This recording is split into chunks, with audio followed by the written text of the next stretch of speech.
大家好，大家可能都知道，美国签证是可以在美国停留6个月最长时间的。那么加拿大签证的话，也是可以停留六个月的。那么我能否拿美国签证在美国待六个月，然后再去墨西哥待六个月啊？或者说我如果说有加拿大签证的话更好，这样的话3个国家啊连着来是吧？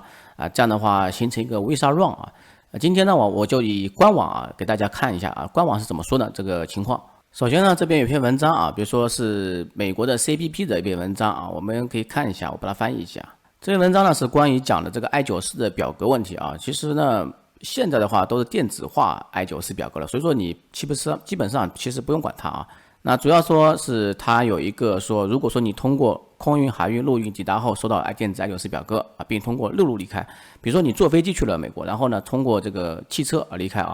您的离开可能不会被准确记录为什么呢？曾经的话，我以前从洛杉矶到蒂华纳去从美国到墨西哥一路畅通，美国也不知道你离开了墨西哥那边也不知道你来了，为什么呢？墨西哥它其实是不管你这个从美国进入的基本上都放行的因为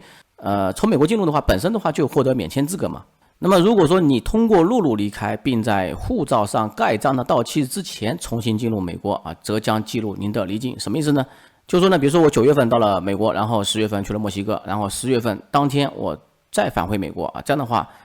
美国的话它其实不会算你重新入境只能说它还是按照这个第一次给你的到期日来让你进来，但是呢还会记录你的离境离境数，你离开过一次那么还有一种情况比如说如果您不是加拿大或墨西哥居民加拿大、墨西哥居民的话，他们离开美国然后回到自己的国家居住很正常嘛那么并且您收到电子 I94并通过陆路离开，但在护照盖章到期日之前没有重新进入美国，就是说呢，比如说9月份正常的话是第2年的3月份才到期嘛。那么如果说你从美国到了墨西哥，墨西哥再飞往巴西巴西再回到中国这种情况你第2年再去美国这个时候人家美国都不知道你离开了美国是吧？还以为你在美国，对不对这种情况怎么办呢？这种情况的话，你必须要证明你曾经从加拿大或墨西哥离开证据最好的是证明你什么时候离开美国的，比如说进入墨西哥时的入境章，或者说进入加拿大时候的入境章加拿大的话会给那么进入墨西哥的话，就是我说的那种情况，美国开车到蒂华纳到墨西哥的话基本上是一路畅通的就跟偷渡一样的那么离境的证据你要证明自己离开过墨西哥，那么离境证据可以包括不但不限于护照上的入境印章、交通票、工资单或者其他收据我曾经也看过一些英文的介绍他们说是地铁票也可以证明你在这个墨西哥嘛那最好的话是机票我觉得机票这种记录的话是比较权威一些。那么最好的话是通过这种飞机离境方式比如说你从美国飞往墨西哥或者美国飞往加拿大这种情况证明你这个离开了美国否则的话确实很难证明如果说你这个数据有效不准确的话，人家真的还以为你逾期滞留比如说你这个在美国待了7个月，然后你到墨西哥你明明逾期滞留了，然后你想证明自己是吧这种情况的话就不太好了。好，我们看第2个网页第2个网页其实也是 CBP 的一个介绍是 I94的它这边是一个报告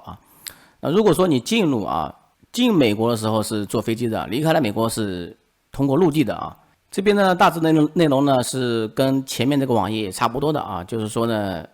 如果说你签发纸质表格的话如果纸的这个 I94表格的话，那你要交给这个商业承运人一般来说的话，商业承运人的话就是航空公司那如果通过空运、海运、陆运抵达后收到电子 I94并通过陆路离开，您的离开证据可能不会被准确记录就是我说的这种情况就是通过汽车方式离开美国去了加拿大去了墨西哥去加拿大的话基本上还是会有入境章的这边说的证据就是有交通票之前有人说这个地铁票我觉得这个还是要稍微更好更多一些证明证明的话他也说了包括但不仅限于所以说呢证据越多越好最后呢他有个说明就是当通过空运或海运离境时 CBP 将通过承运人 CBP 提供的仓单信息以电子方式记录离境情况什么意思呢？就是说呢你通过陆地离开的话就很难记录你的离开信息嘛那如果说你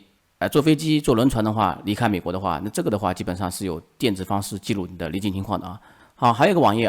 的话也是蛮经典的就是说如果说你在美国期间是一个 B 类身份的就是旅游或商务身份，然后呢，你去了别的国家啊，会怎么样呢？这个的话我翻译一下。好，这边的话是这样子的啊，持 B1 或 B2 签证在美国期间前往其他国家地区啊。那么首先的话，这边的话是介绍这个 B 签证的一些介绍啊，等于说是如果说你在首次入境时收到一个日期，比如说你7月份到美国然后呢，你的日期应该给你6个月的话，那你到第2年的1月份1月10号是吧？那这个时候如果说你去墨西哥或加拿大的话，你可以最多玩30天，然后重新进入美国可以玩1个月不过的话，你去加拿大的话肯定要签证去墨西哥的话是可以免签然后这个时候呢，你可以重新进入美国，但是这个重新进入呢，它日期不会更新它还是按照之前给你的日期，就是1月10号到期，就是第一次给你的日期。那么他说6个月期限是计算机生成的让你就不要到最后一天去制定旅行计划你不要到最后1个月，然后出去了又进来，这麻烦可能会发生意外的紧急情况，因为那个时候的话，可能就是不让你进来的好，还有一个问题就是非常的经典的问题比如说我到了美国我也不去加拿大，也不去墨西哥因为这些国家的话，可能是边境上的话，它有额外的规定那如果说我去英国呢去英国6个月也可以待嘛我迁到美国，然后待到英国，然后再返回美国这次入境的话，它就会算重新一次新的入境比如说你9月份到美国，10月份到英国，然后你11月再到美国的话基本上如果美国让你进的话，那就按11月加6个月来算起那么而不是初次访问时从邻近国家再次入境但是呢并且入境检查可能会费更多的费劲为什么呢？就是说呢这个就是说可能说他要你证明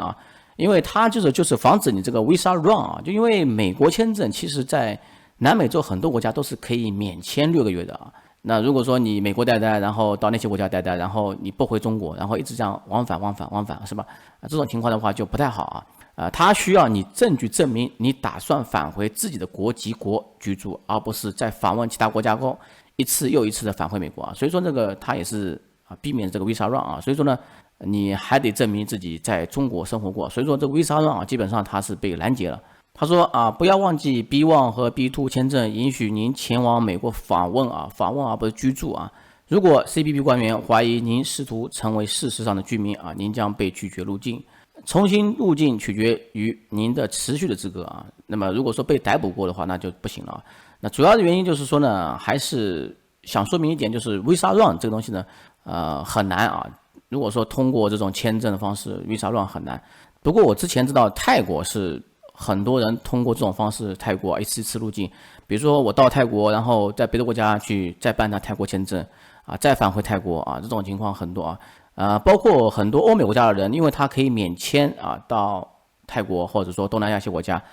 我先到泰国，然后待30天或90天然后到马来西亚再待一段时间，然后再返回泰国这种情况叫 visa run